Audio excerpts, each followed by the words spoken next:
Hi అండి, welcome to అబిన్ఫో. మొత్తానికైతే ఆసరా pensions సంబంధించి మరొక తీపి కవర్ అయితే వచ్చింది. ఎవరైతే ఈ ఆసరా పెన్షన్స్ కోసం ఎదురు చూస్తున్నారో వారందరికీ సీఎం రేవంత్ రెడ్డి అయితే గుడ్ న్యూస్ అయితే చెప్పారు. ముందుగా మన ఛానల్ ఎవరైతే ఫస్ట్ టైం విజిట్ చేశారో ప్లీజ్ సబ్స్క్రైబ్, లైక్, అలాగే సపోర్ట్ చేయండి.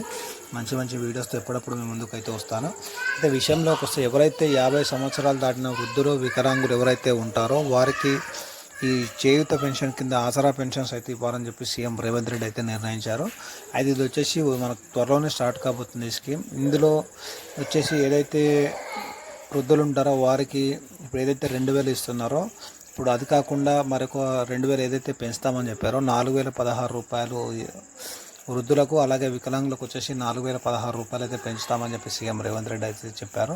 ఇంకా త్వరలోనే ఈ స్కీమ్ అయితే అందరికీ ఇంప్లిమెంట్ చేయబోతున్నారు. ఎవరైతే ఇప్పుడు ఆసరా పెన్షన్ తీసుకుంటున్నారో వారికి, అలాగే ఎవరైతే ఆసరా పెన్షన్ కోసం ఎదురు చూస్తున్నారో వారందరికీ కలిపి త్వరలోనే ఈ ఆసరా పెన్షన్స్ అనేది అప్లికేషన్ స్టార్ట్ చేసి పూర్తి స్థాయిలో అందరికీ ఈ స్కీమ్ అయితే ఇంప్లిమెంట్ చేయాలని చెప్పి సీఎం రేవంత్ రెడ్డి అయితే భావిస్తున్నారు. దీనికి సంబంధించి ఆల్రెడీ మంత్రి సీతక్క అయితే అధికారులను అయితే ఆదేశించడం అయితే జరిగింది. ఎవరైతే అర్హులు ఉంటారో వారి జాబితా అయితే సిద్ధం చేయమని చెప్పేసి చెప్పడం అయితే జరిగింది. ఈ అర్హుల జాబితా ఏదైతే ఉందో అది రాగానే ఈ స్కీమ్ అయితే ఇంప్లిమెంట్ చేయబోతున్నారు. దీనికి సంబంధించి మరి ఏదైనా అప్డేట్ వస్తే మా ఛానల్ ద్వారా చెప్తాను. Thank you.